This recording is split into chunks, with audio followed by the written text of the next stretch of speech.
7:02.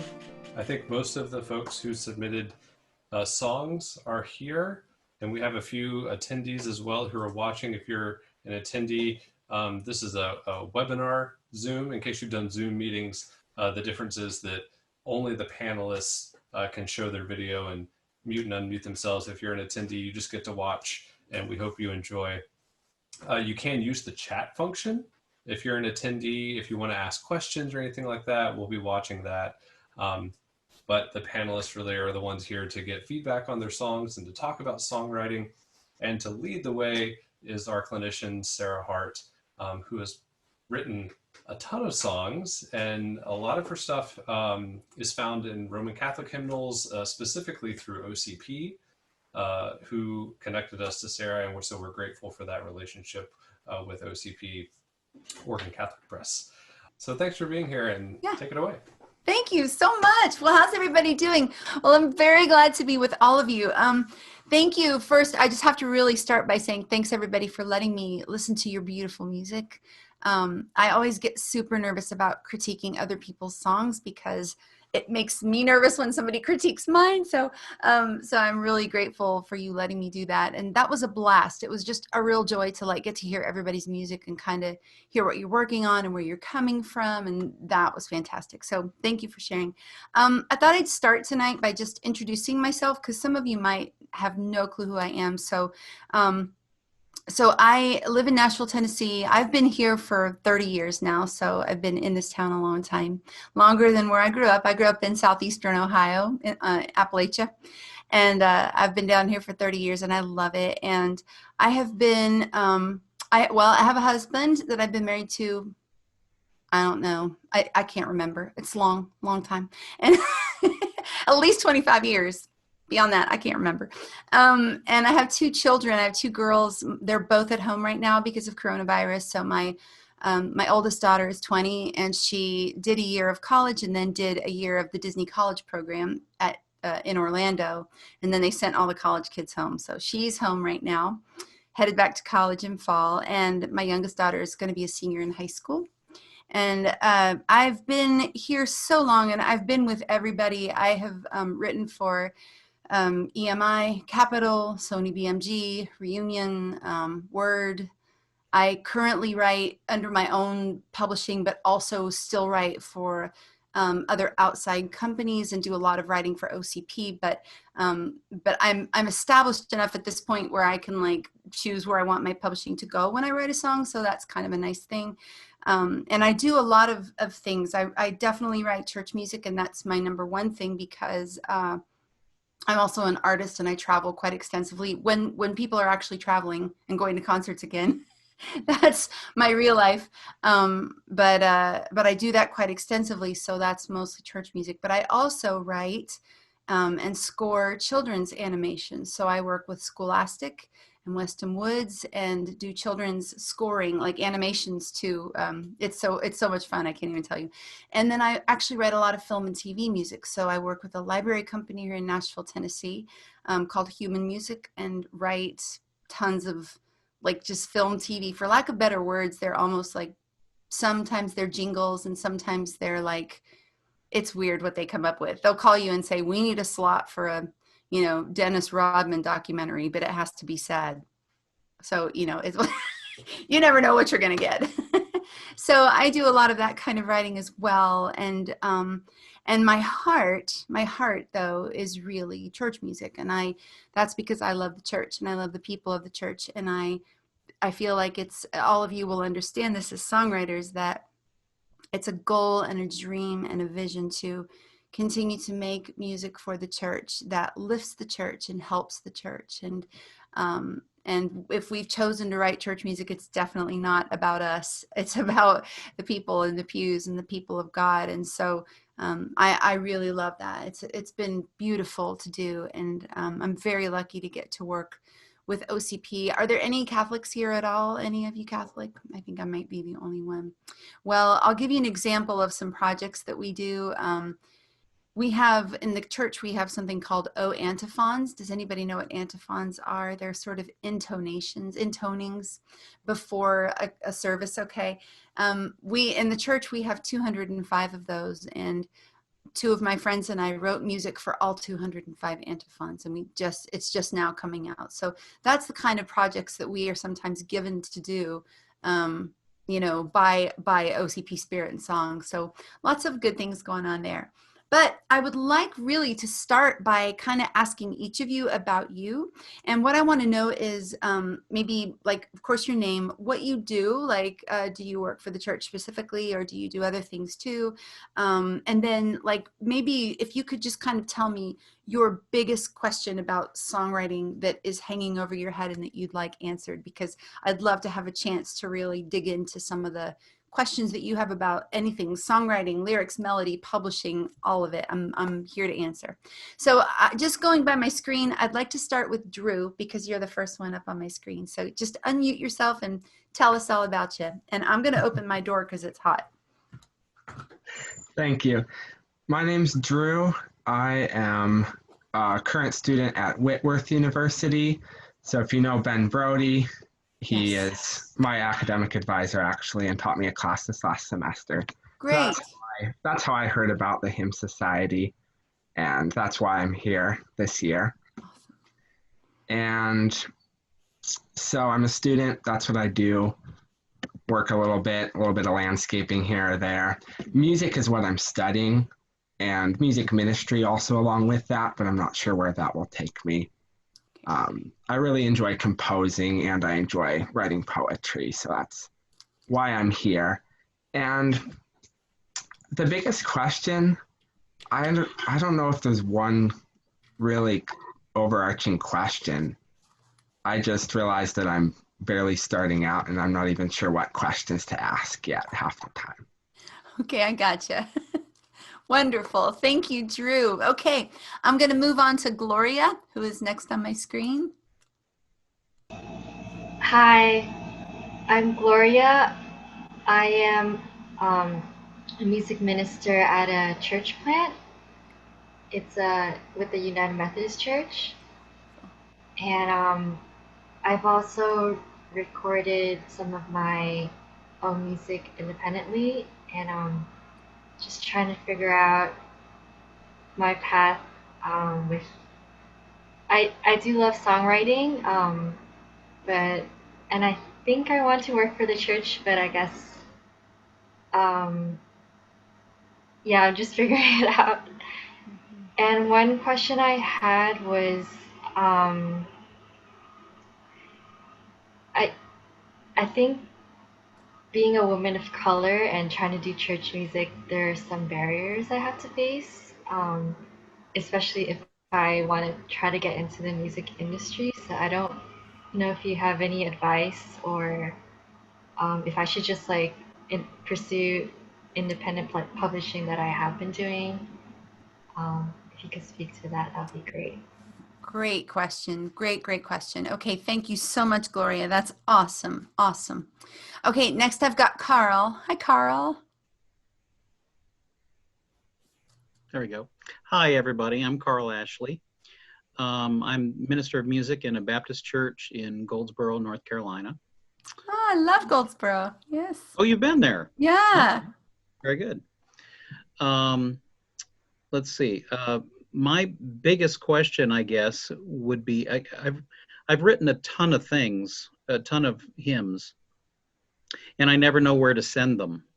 I've even Googled hymn publishers, and you get next to no hits when you do that. So I would love to know what companies are still doing that, or are doing that now, or going into that, so I know where to send things. Yep. Gotcha. Perfect. Great questions. Okay, wonderful. We'll unpack that a little bit more too, because a lot of that depends on sort of what you want to send. So yeah, we'll unpack that. Great. Okay, Amanda. Hi. Hi. So I'm Amanda Udis Kessler. I'm in Colorado Springs, where I'm the composer in residence at a United Church of Christ church. So I might be on the way liberal end of this. Not sure. I mean, I'm delighted to be in a mixed group of folks, so whatever it is. I have a few albums out and about 60 original hymns and worship songs on my website. And I have a day job, so I am not looking to make money. My music's a free ministry. I send it around. And I'm just coming off a 4-hour denominational anti-racism training. So Right. I'm actually not going to bring a question. I'm delighted to learn whatever there is to learn. And if I have a question, I will raise my hand later. Okay, awesome. That's perfect. And thank you for saying that too, because I meant to say if any time that I'm talking, this is very much an open forum. So if you're like, please raise your hand. I will definitely call on you. Yeah, there's only 8 of us here. I can see everybody. So, okay, thank you so much. And Amanda, all God's children, we're all here together. So yeah, I find that this is maybe my opinion, but the people that care the least about what denomination you are musicians. They don't care. We don't care. We just want to sing with you. We don't care. Okay, Jane, you're next.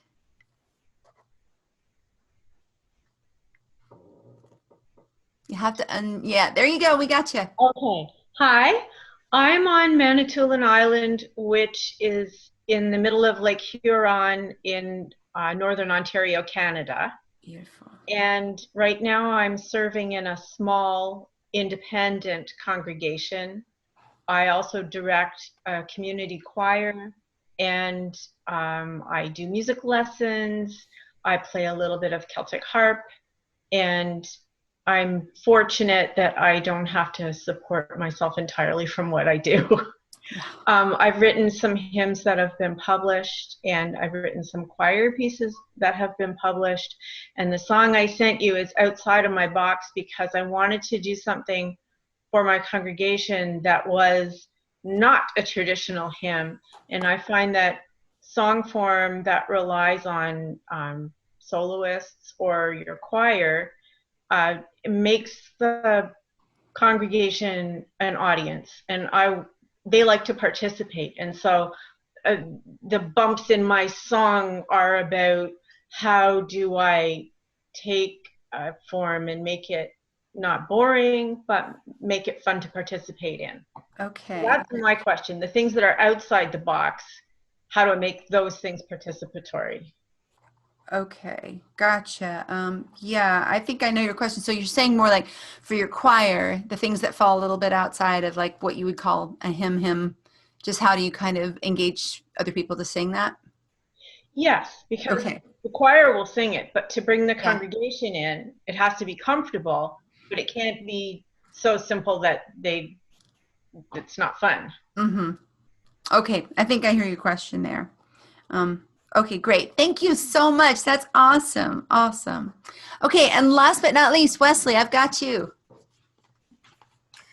I'm Wesley. I'm also in Nashville, Tennessee. So Are you? That's I am, great. yeah. Where are you at church here? I am. I live in East Nashville, and I work at a Disciples of Christ church as the music minister in East Nashville. Have you ever been to Rose Pepper? Oh yeah, all the time. Then you're right. You've been right down the road from Eastwood. Okay, I'm over there all the time because all my friends that have all the studios I work in are all in East. So yeah. So I work as a musician with the church job being one of my main jobs, a source of income. And my question, I guess my question would just be around publishing. I've had a few things published, but for the most part, it's just I kind of have given up on that being my main goal, and have just been writing stuff to use in church or for friends to use. Or I'm also in a band, so I do like kind of popular music as well. And I would love to find out a little bit more about publishing. That's not a realm that I'm very familiar with. But I have kind of given up as that being as my main goal because it's very hit or miss for me. Yeah, I agree, and I completely understand. and you live in Nashville, where I always say, you know, you can spit and hit a great musician, because everybody walking down the street's a great musician. And so Yeah. you're definitely in a pool of people, and that's pretty tough. So how many of you raise your hand if you have submitted to a publisher before? Raise your hand. Okay. How many of you have been accepted by a publisher? Raise your hand. Okay. And how many of you want to pursue publishing, like as having somebody publish your pieces? Okay, so pretty much everybody. All right, I think that's actually a good place to start, because there's a lot I can speak to about that. I've been with so many publishers, and it's interesting to me. The world of music and publishing is so different than it was when I started out. So when I first started and I say that because I think we're all different demographics and ages here, so we're all coming from different understandings about publishing. And when I started out in Nashville, Tennessee, this was how you did it. You moved to town, you got somebody to notice you, they noticed you, they signed you to a deal, and they owned you, right? And like, they published everything that you wrote, regardless of whether it was crap or whether it was great. They published it anyway, because you never knew if the crappy stuff was going to get cut by someone, and they just wanted to own everything you did. So that's what publishing kind of used to look like. And there are still companies that do it that way. There are still companies that will take a young writer or a young artist. And I say young because usually that's the thing. They want to get someone when they're just coming in the door.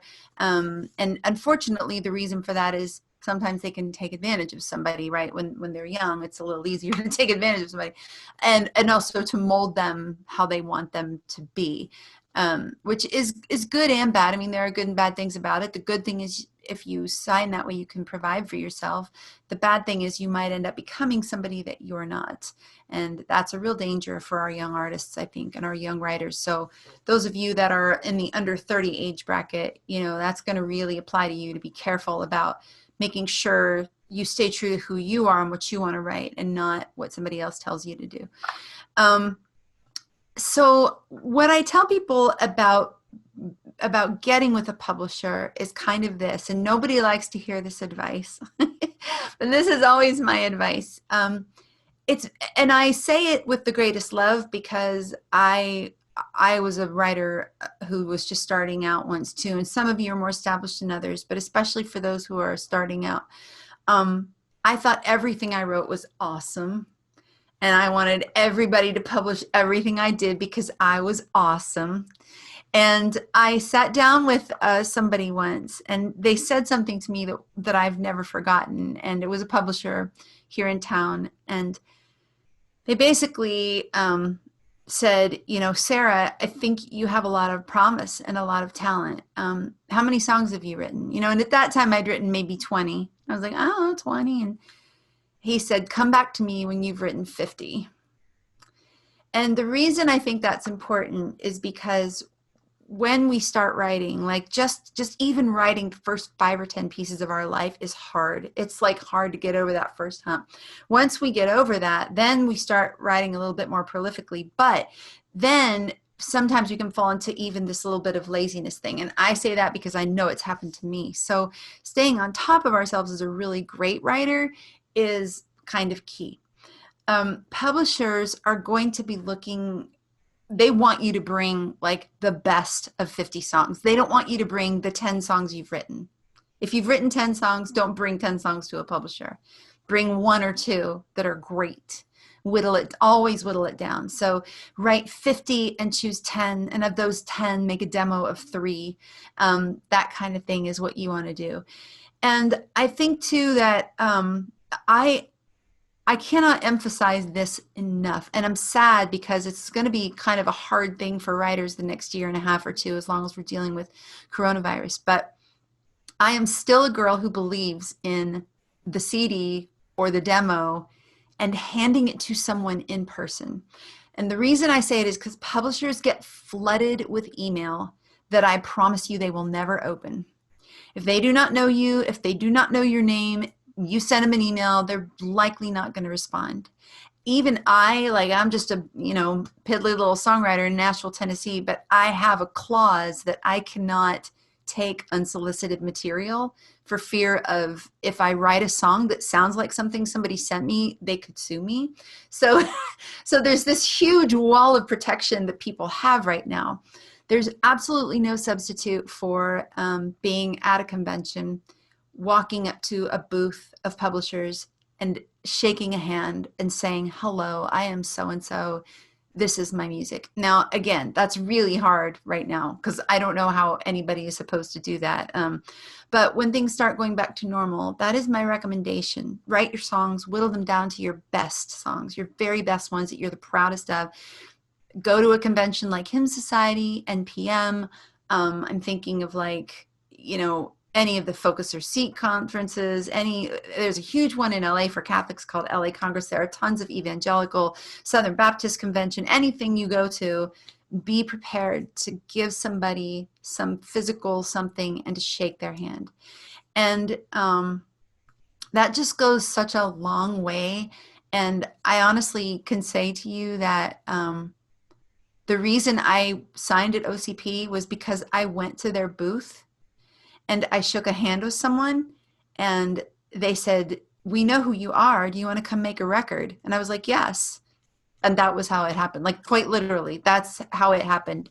So there is something so strongly to be said. And I also hear this, and I hear this from a lot of you, even just in the little I know of you. Don't be afraid. Have no fear. You cannot have fear in this. You have to be fearless. Life's just too short to have fear. So be a little fearless, and don't be afraid to walk up to publishers. They're just human people, and they're looking for great music. They want great songs, and they want beautiful texts, and they won't know it if you actually don't go up to them and shake their hand. So don't be afraid to do that. The other thing I would say about publishing is kind of something that Gloria pointed to, and I think it's important to talk about, and that is knowing the climate of church is hugely important to getting your music published. And this is something that Porter's Gate does very well. The climate right now, publishers, and I'm being asked for this, and I'm being reached out to for this.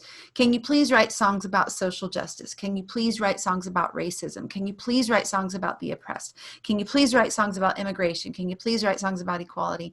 My friend and I just wrote a song that is doing very well, and the first line of it is bread for the immigrant. That's the first line of the song. And so publishers understand right now that, especially like in coronavirus time when the whole industry is upended. Churches aren't buying hymnals like they were, that's for sure. So the whole industry is upended. So we have to sort of refocus the way that we're writing. And I think it's beautiful. I think it's holy. I actually think it's a God moment, because the Lord is saying, look, I don't need another song. I need a profession. I need you to say something that matters to the people of God, that matters to the people in the pews. And publishers are super aware of that right now. So I encourage everybody, and even if we weren't in this time, but like always writing to the time that we're in is a good idea.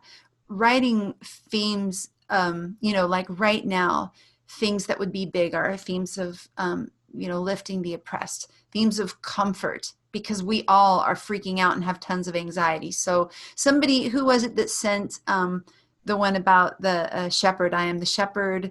I can't remember, one of you did that, but it was beautiful. And that's the kind of thing publishers are looking for. So it's important to remember that. And I was thinking about this today. I'm sorry, I know I'm just babbling here.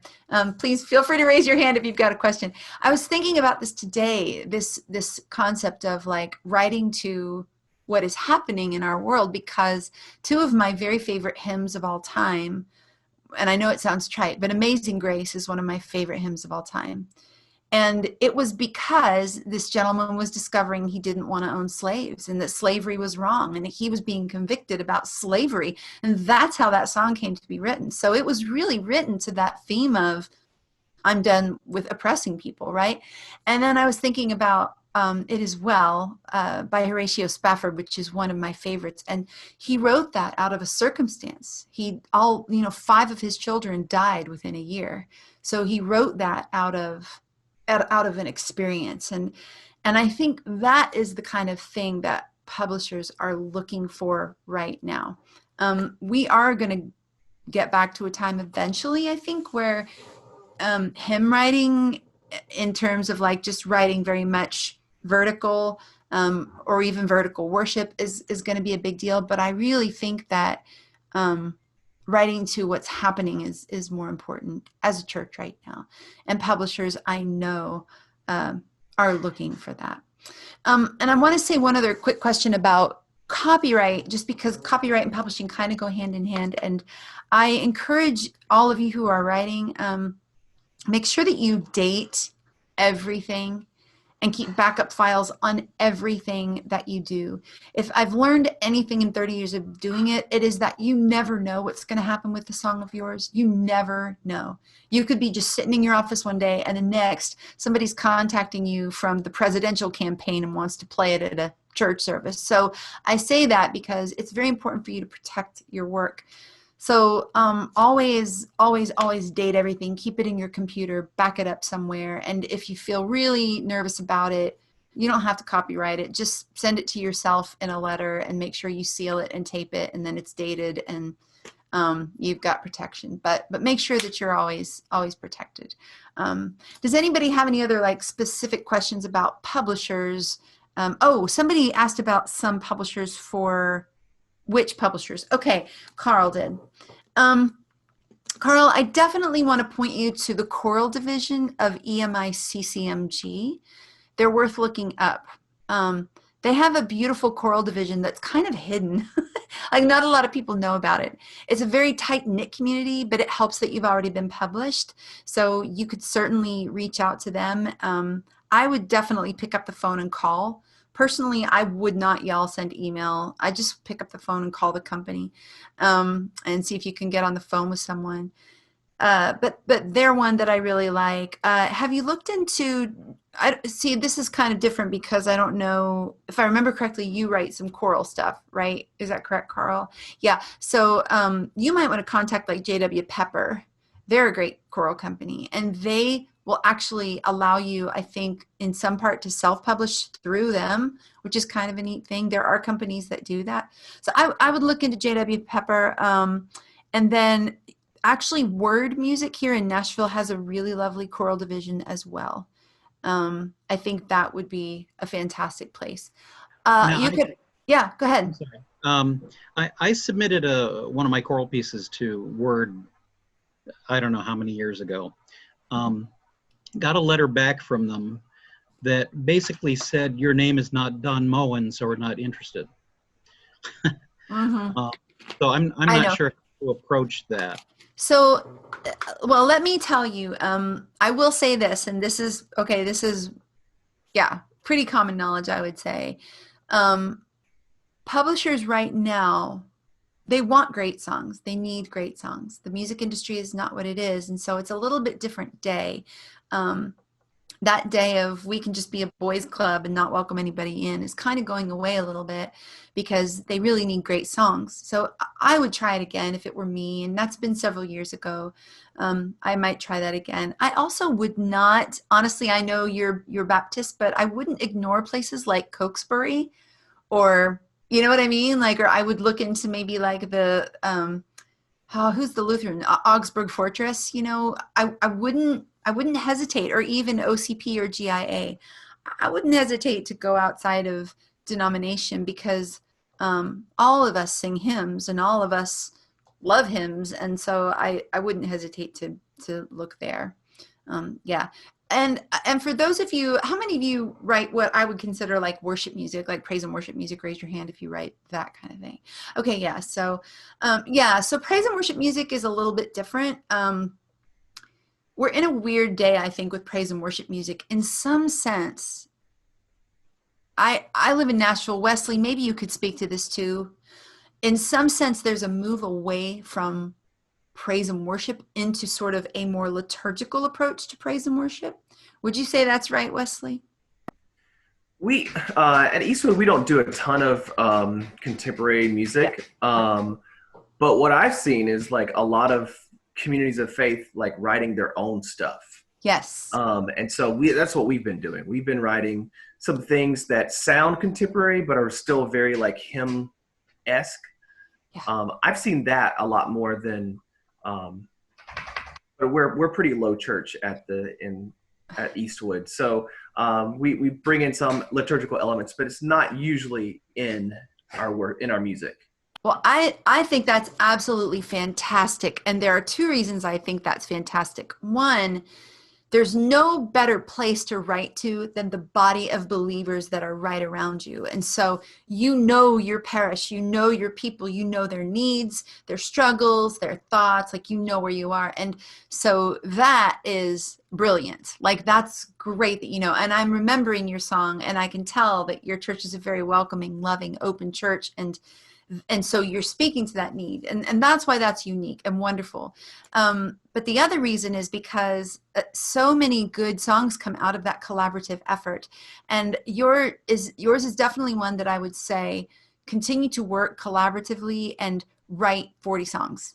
Write 40 songs and then make a record of your best 10 and then get that record to, a publisher. And seriously, Wesley, I know so many people in Nashville who would love to help you do that. So you can reach out to me anytime if you want some names of some folks to talk to who would help you like with that recording process, even like the choosing song process, who would help you get it to a place where you could shop that. But yeah, that's two good reasons that's happening there. I think that's wonderful. Collaboration is a beautiful thing. Yeah.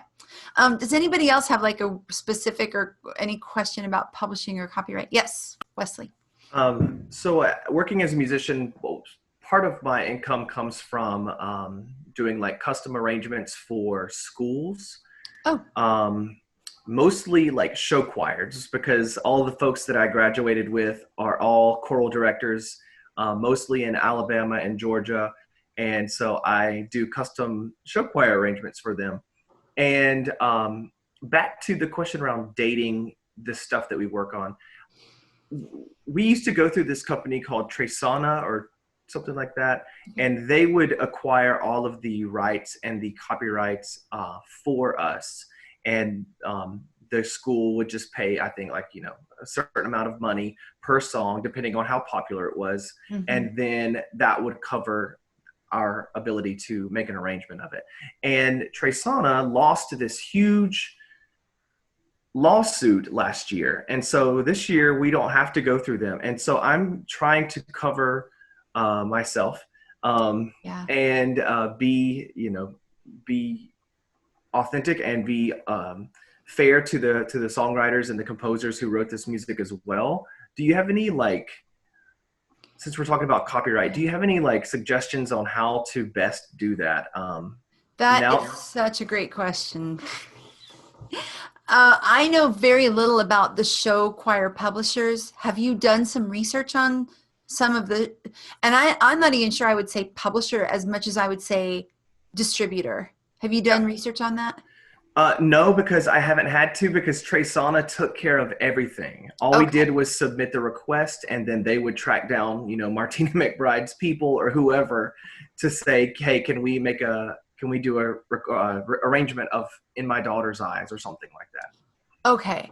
So does Tresana still, like, is their name on it as a publisher? Like, no, I think that they are just acquiring the rights, and they are making money off of them doing the heavy lifting. Okay, without looking at your contract, at the contract you have with them, it's really hard for me to tell you whether you're stuck with them or if, because of the lawsuit, now all the contracts will be null and void and you have the opportunity to move your music around. Do you have your own publishing company? I do not. Okay, if it were me, I would set up my own publishing company with BMI or ASCAP or CSAC. My money's on BMI. I'm a BMI writer, and I think they pay more fairly and with more ability than others. They're huge in education, so that makes me think they'll pay in education a little bit better, because you should be technically receiving performance for that as well. It's pennies, but it adds up to literally tens of dollars. So you want those. But I would actually not look for publishers as much as I would publish my own music and then look for those clearinghouses, because you don't want to publish it and like have your own little website with your own, because nobody will ever find it. You still need to be with a big show choir clearinghouse of music where they can go and do discovery. I think that's going to be your best bet, but I would really examine those contracts. If you've got a friend who's in any kind of legal, take them for a cup of coffee and say, I have no money, but I'd love for you to look at this with me. And they could tell you in 5 minutes whether you're still stuck in it or not. And then I would start shopping your stuff. And it's best if you probably do have good show choir arrangements of your stuff. So it's best if you have that to submit to those kind of show choir clearinghouses. Yeah, I haven't done a lot of show choir stuff, so I wish I could tell you, but I love show choir. Well, thank you anyway. I appreciate it. Yeah, I hope that's helpful. Yeah. Yes, absolutely. Okay, good. Anybody else, specific question about publishing or copyright or anything like that? Frustrations, desires, dreams. Okay. All right. I just want to talk a little bit because one thing that I loved about listening to your music was just hearing all the different places it's coming from. And so some of these things I just wanted to encourage you about. These are all things that were encouraged for me when I was a starting out writer, and I still constantly have to remind myself about them when I write with new writers. You know, I see Brian wrote "Don't do Cokesbury." If you took the bury off that, it would just say "Don't do coke," which is also good advice. But they've essentially buried their choral division due to departmental cuts. Okay. Yeah, and that's why folk idioms are becoming more popular informally. CCM, praise and worship strongholds. Yes, that's true. It's true. Yeah, right. When you write for local, you have to write adaptable songs that work well for your ensemble. Very, very true. Okay, so these are just some little things about writing that have helped me in the past, things that people taught me and things that I still pass on to writers when I write with writers. First off, I'll talk about lyric. How many of you feel like you are the bee's knees when it comes to lyric writing? Like that's your strong suit. Raise your hand if you feel like a pretty good lyric writer. Wow, nobody? Okay, I'll raise my hand. Okay, I'll be honest with you. I didn't really either. When I moved to Nashville, I have my degree in classical theory and composition, so I thought I'll come here and be a musician. And actually really kind of writing, I wasn't sure I was going to be able to or good enough, but my last year of college, much like Drew, I took a bunch of poetry classes, and then when I moved to Nashville, I started going to tons of writers' nights. And the thing that kept impressing me over and over and over again was that everybody was talking about poetry. And maybe even to tell you another story about this that I love, if it gives you a visual, the very first day of poetry class for me, I went to Ohio State. The Ohio State University. I went to the Ohio State University. And my first poetry class, my teacher, we had like a textbook, and he's like, okay, everybody open your textbook. And I opened it up, and he said, I'm going to read this, so just follow along. And he said, this is one of my favorite poems in the world. And I'm looking at it, and he starts reading Eleanor Rigby. Eleanor Rigby picks up the rice in a church where a wedding has been, lives in a dream, waits at the window, where's, and read this whole Eleanor Rigby. And I'm like crawling out of my skin because I'm a huge Beatles fan. Like I grew up on Beatles music. I've memorized every Beatles lyric. I know way too much about them and all of their music and everything. And so I'm like crawling out of my skin because I want to raise my hand and go, this is not a poem, this is a lyric. So, because like I'm that eager college student, right? So he's done reading the poem, and he like looks up at everybody and he's like, what do you think? And I'm just already like this. And he goes, you. And I said, well, this is one of my favorites too, but it's not a poem, it's a lyric. And like I'm correcting the professor. What a dummy. And and he looks at me and he said, what's your name? And I said, Sarah. And he goes, well, Sarah, what do you think lyrics are? And I had never thought about it that way before. I honestly, sitting there 20 years old in class going, oh, you're right. Lyrics are poetry. So the thing about being a lyric writer is we should never formulate a lyric just to stuff into a melody. We should never write a lyric and then try to cram a melody on top of it or around it, but it should be this very organic thing that happens together. If you can't literally lift your words out of your melody and read them, and it's this beautiful thought that you want to hear and you want to read, don't write it. Don't write it. Make sure that your lyrical integrity is as strong as your musical integrity. And every song, I guarantee, if you right now made a list of like your top 3 songs that you love more than anything else in the world, I guarantee you it's because there's a great lyric behind that melody. Guarantee you. So this is like a super crucial part of songwriting that I think people don't pay enough attention to. In all my experience, because I do a lot of writing and mentoring young artists, and it's like every single one of them comes in with fantastic melodies and no clue how to say a word. So get to be a wordsmith, and once you do it, it just, all these melodies start automatically falling out. And this is something that happens to me. You know, I'll read a poem and then I'll be like, oh my gosh, I need to go write a song. And it's because something in the poem triggered like a meter or a rhyme or a thought, and I have to instantly go put that thought down. And I don't know if anybody else has had that. So my encouragement to you, if you want to be a great writer, be a great reader. Start with reading and read everything you can get your hands on. Go buy tons of poetry. There's some great apps. Poetry Foundation is a free app.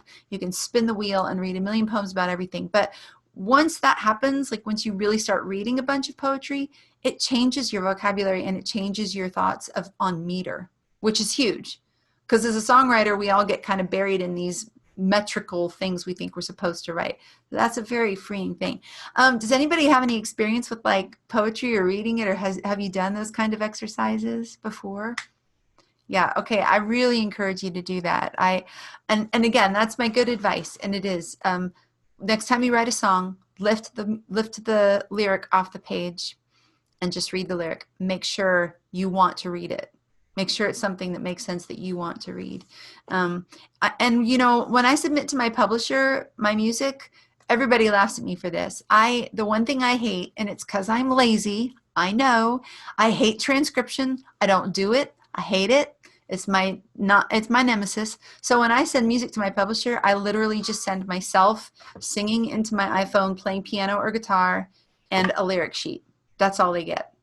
They don't get anything fancy, no chords, no dotted lines, no music. They just get, and that's kind of an ulterior motive thing for me, because I want them to see how awesome my lyric I want them to see the beauty of that lyric. And sometimes when it's hidden in a bunch of notes, they don't see it. They're so busy focusing on the notes that they miss the beauty of the lyric. So that's kind of important to me. Does anybody have any thoughts or questions about that? You can just say anything you want to. No? Okay, good. Then I want to move along to melody. And I said just a minute ago, and I don't think anybody really did this. I was really proud to hear all of your music. I don't think anybody did it, but there is a real danger in cramming lyric and music together. And somebody brought up the question about how to make sure that, like, you know, others can sing, congregations can sing. And my way of knowing that is, I'm a singer. I do this for a living. I write for a living. I perform for a living. If I can't sing it, nobody's going to be able to sing it. So I always gauge my own writing that way. I'm like, okay, where should I breathe? There's no place to breathe. So, okay, if I can't breathe, the congregation can't breathe. So just be very aware of that. I might encourage you to, people sometimes ask me how I write, and I tell them literally 90% of the time, the melody and the lyric happen all at the same time. So I'll think of an idea, the lyric will kind of come out, and then I'll just paint the lyric with a little melody. And that's usually how it happens. So they're kind of married in this beautiful way where they're never fighting each other, but they're part of each other. They belong to each other. And I think I can't always put my finger on it. It's just, you guys know what I'm talking about. You know that when you hear that, right? Yeah, you definitely know that when you hear that. There were a couple of pieces, like Carl, your piece did that very well. It was like, you know, and I know you used an old text, and a beautiful old text, but that melody made me feel like it's always been there. It's always been part of it, you know. So that was really a pleasure, and that's the kind of thing that that you definitely want to do. And I think really chord structure sort of falls into that. My advice as a writer, well, we have this funny saying in Nashville, and it's annoying, but I love it. It's called KISS, and it means keep it simple, stupid. And the reason that that's so important is I know all of you, and I know this about myself too. We're all very capable writers. We're all very capable musicians. We can put a B diminished in there. The question you have to ask yourself is, should I? If I put a B diminished in here, is my congregation going to go, what was that? I don't know what that was, and I can't sing that. So though you may be able to hear and understand music, your congregation isn't necessarily as savvy for the most part. I'm always trying to do the percentages on it. And my friends and I think it's about 95%. 95% of people really don't understand music. They can't read it. If they only know if something is off, that they don't like it. So don't feel like you have to throw in a million difficult transitions or chord structures if you're writing congregationally. Remember that they're the ones that have to sing it. And if you want to engage, we have in the Catholic Church, part of our catechism is that we are to engage the entire body of Christ. We call it full active conscious participation. That's what we want. So if people aren't singing, we as music ministers haven't done our job. And I feel that way about writing. Like if I'm writing for the congregation, but it's so above their head that they can't sing, first of all, a publisher's not going to publish it. But second of all, I'm kind of doing a disservice to the people I'm supposed to be writing for. So, but now that being said, I do want to say this too. There is also a whole separate segment of maybe you're writing for your band, you know, or maybe you're writing for a CCM artist and that song's not going to get sung in church. Or maybe you're writing for a choir and the choir can handle it and the people can listen to it at a concert and don't have to sing. So that's not always the case, but I'm just saying, especially for people who are writing with the hope of being a congregational song, make sure you keep kind of your chords and your progressions in check. Don't be too fancy. You know, you don't have to be. Your beautiful music and words will stand on their own. And then I think too, just the last thing is to, I want to talk about this idea of what you're actually doing. I have struggled with this question myself for a lot of years. I like to explain it like I am made of music, and if I don't write, I am an unhealthy person. I'm an unhealthy human being if I cannot get it out of my brain and it sticks in there. Like, you know, there have been weeks I've traveled and haven't had a creative moment to myself, and I can feel myself starting to go insane because I need that. So I understand that we are creatures of that. Like that is something that we must do. We're writers, right? But why are we writing? And I think for me, when it comes to church music, the answer is always 150% of the time, I am writing to help the faithful respond. I am writing to help the faithful respond. And what does that mean? To me, it means sometimes they're responding by singing. Sometimes they're responding when I've written a song that they can sing with and feel as they sing. Sometimes that's it. Sometimes, Gloria, you wrote a beautiful song that I feel like, you know, is a song for people to really listen to and enjoy, right? That's a moment for the faithful to respond, to have a moment to sit quietly and listen and take in. Who wrote Jane, was it you who wrote the Taizé? No. Was it Amanda who wrote the Taizé? No, maybe that gal couldn't be here. I think she might have been the one. Somebody wrote a Taizé prayer, and it was very beautiful, very simple, but very beautiful. And that is just something simply for the faithful to respond to. And when the faithful respond, the faithful help the unfaithful to respond. And that's why I want you as writers and musicians to understand the cruciality of what you do. And I think when I first started doing this, nobody told me that it mattered what I did, right? Like I'm just like, oh, I'm just writing some songs and singing them around, and I want everybody to think I write good songs and yay, you know. And now I understand I literally have somebody's spirituality in the palm of my hand. I'm literally able to help them pray. I'm able to help them draw closer to God. Whatever their response is, I am helping them to respond to God. And so I say that because I want you to know that what you do is needed and beautiful and I mean so vital, especially right now. So never take it lightly. Like don't take yourselves and what you do lightly, and don't, you know, say apologetically to anybody ever, oh, I'm a songwriter, you know, like never do that, because if the world ever needed beauty and pointing to the things of God and the things of his beauty and glory, it's this, it's now, it's us.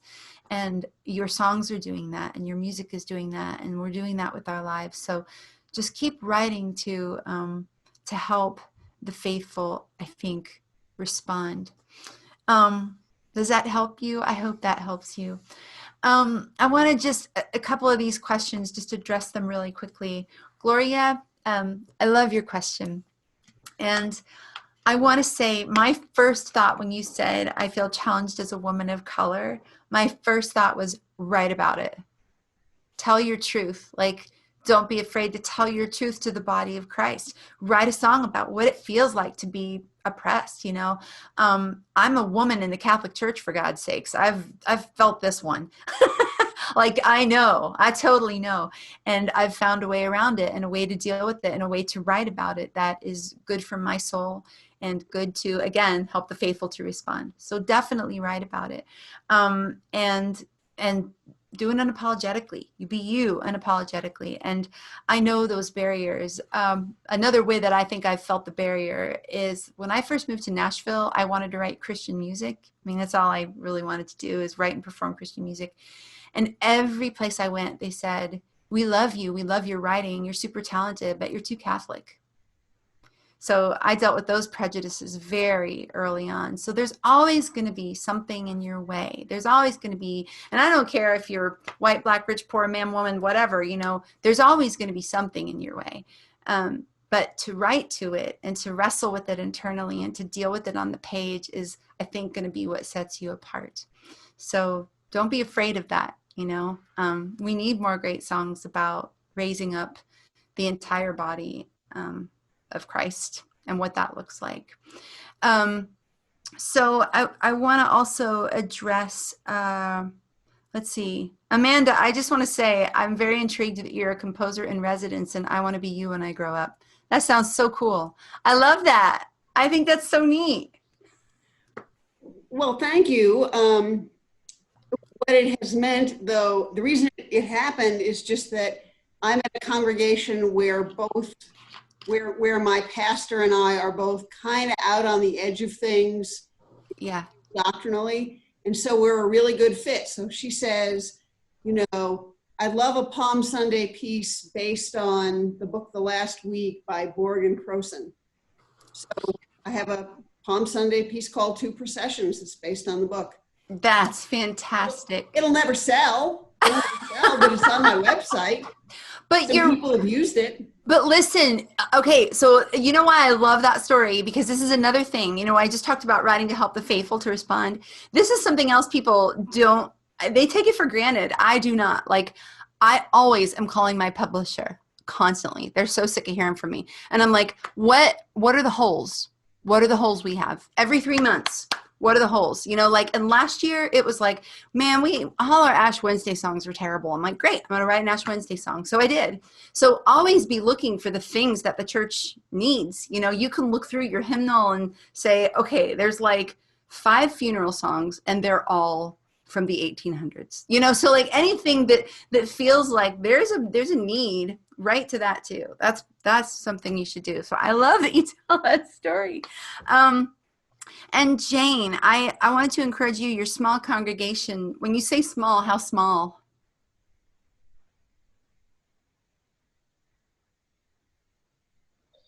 Well, in normal times, there are about 60 in the summer and maybe 35 in the winter. Oh, so very small. Okay. Like my community choir is bigger than my church. Has your community choir sung at your church? Yes. Perfect. And most of the churches where I live are too small to have choirs. Gotcha. I have a lot of the people who would sing in their churches if they could, and I have a lot of their clergy.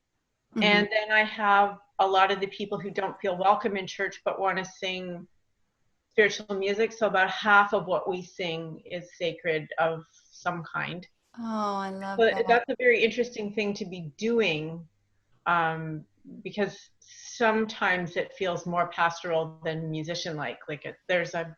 But for a community choir, that's a bit of an unusual thing. So Yeah. I'm enjoying that. But my own congregation, many of the people in it came out of a denomination that used to sing shape notes, and so they like to sing harmony, and they have a large store of memory of songs that sound okay but have dreadful texts, and they also don't know how to sing them because when the grandparents were growing up, the melody was in the tenor. And then they were given a hymn book sometime, I don't know, in the 70s or 80s, where the melody was moved to the soprano. Yeah. And somewhere along there, those particular people pretty much lost their sense of who they are. And I got invited to come and help them out, both with singing the songs that the church at large is singing, but also to encourage their note reading and for them to regain their confidence. I have at least that's part of how I see what I was invited to do. I love that. You know, it brings up the great point that, you know, our ministry doesn't stop at the walls of the church, right? I mean, the world is church, and you're doing it. You're doing church in the world. You're pastoring in the world, and that's what we're called to do. And I'm so sorry that there are people that feel like, oh, they're not welcome in church. It makes me sad. I hate when I hear that, but I know that it's true. I know that it's true, and so. You know, so you're doing such a beautiful service in that way, and I thank you for it. And I think, you know, you talked about having fun in church, and tell me again what denomination your church is. It's independent. Perfect. So you can get away with this. I wish we could in the Catholic Church, because I would love nothing more than to have a percussion box right by the door as you enter. Everybody take something. Take a shaker, take a triangle, take a kazoo. Well, maybe not a kazoo, but but take something. Yes. But take something and be part. And I do think even if for the people that are uncomfortable singing, certainly they would do a shaker or, you know, a little wood stick, and they would feel part of the celebration. Okay. Yeah, that's something you could do for them. And of course, since you're independent, you can get away with that. Just avoid pan flutes and anything that could get you into trouble. Okay, Bob, don't play that anymore. Yeah, just. And then also, Wesley, I'm just going to have to come to your church and visit sometime if you don't mind. I would really love that, since you're not too far away. My friends, most of my friends are. I'm trying to think. Do you know Kim and Jim Thomas? It's where Keith Getty goes. That's where they go. Village Chapel, Village East. I have some friends that go there. Yeah. Yeah. So, you know, you might sneak in there sometime and listen to what they're doing with music, because it's really cool, like what you guys are doing, and super organic, and very much addressing the needs of now. And East Nashville, of course, is such a great place to address the needs of now as well. So I would just kind of encourage you to do that too. But yeah. Does anybody else have any kind of questions or just something you want to talk about? I am all ears for a few more minutes. So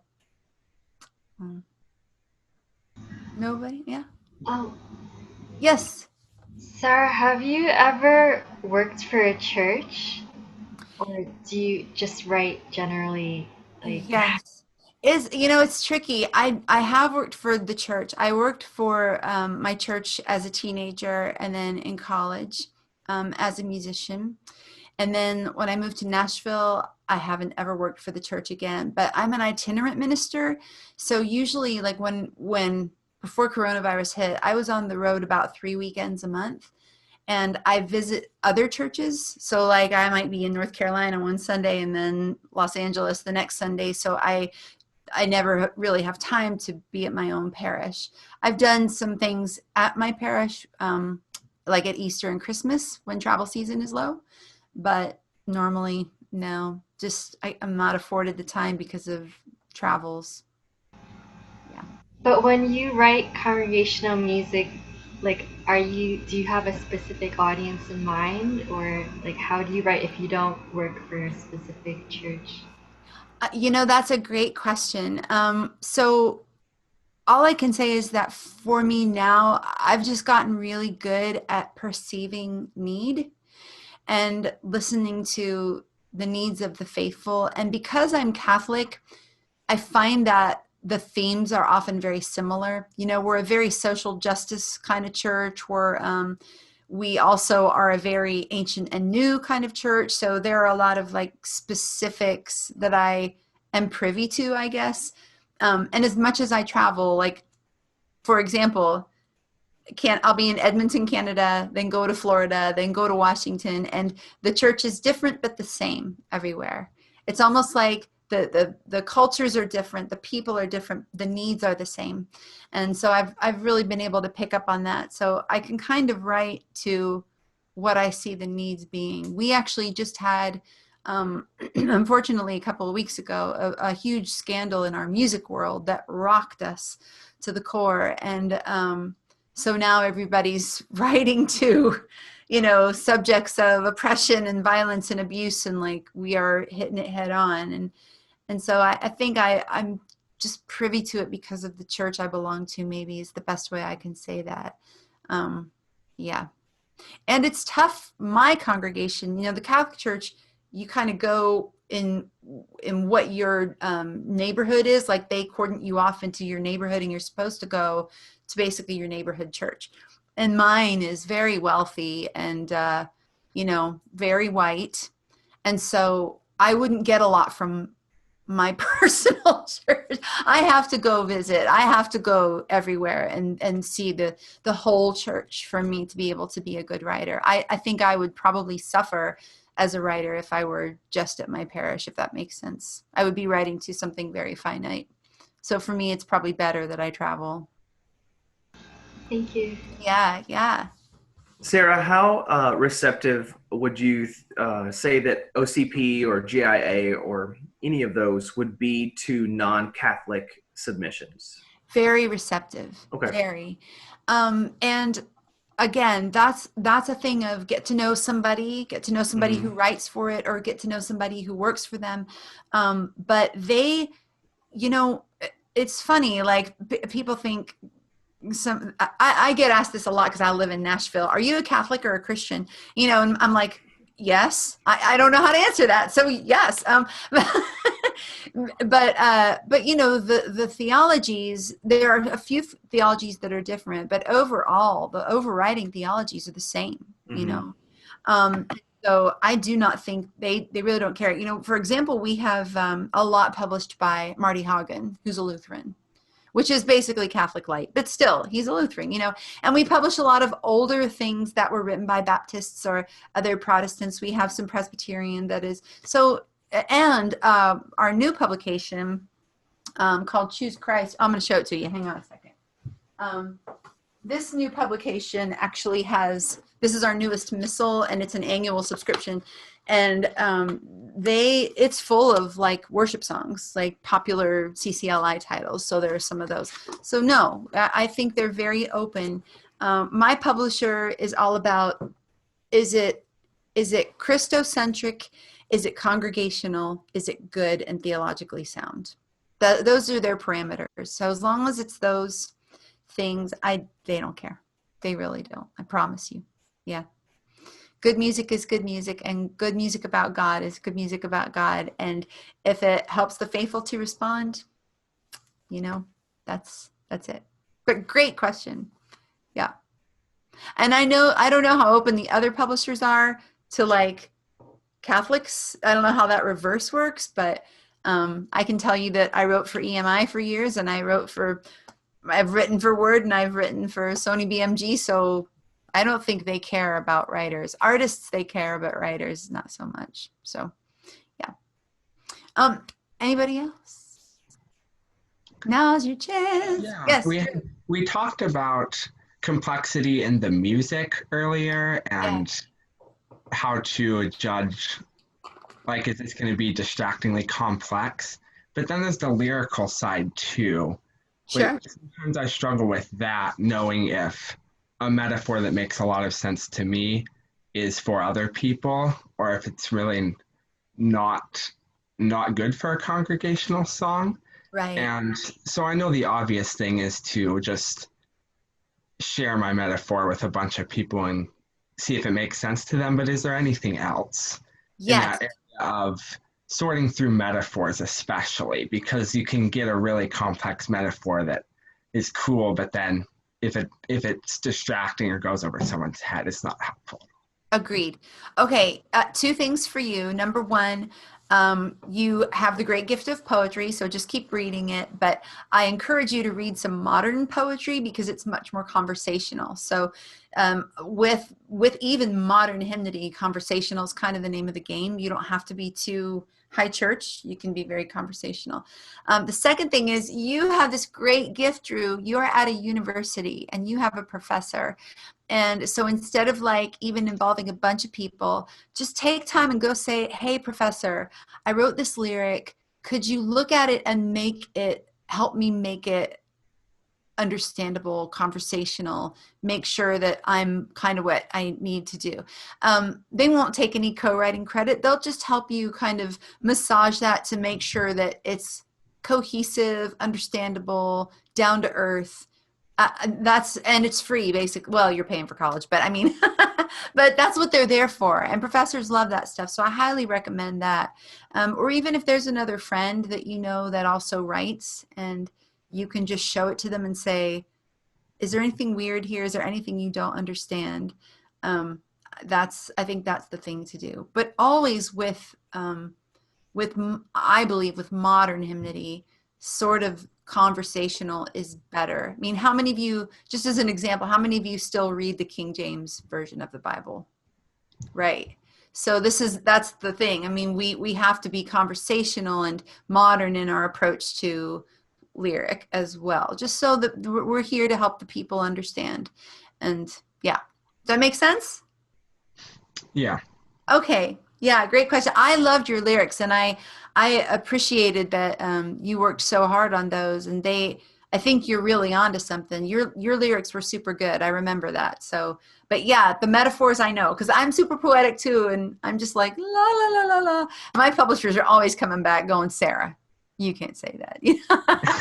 Like, why not? I want to, but I know I can't. So yeah, but good work. Thank you.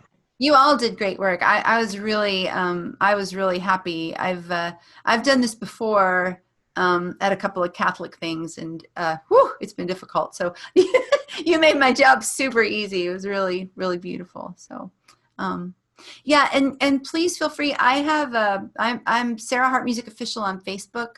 So if you ever want to reach me, you can send me a note through Facebook, or you can drop me an email.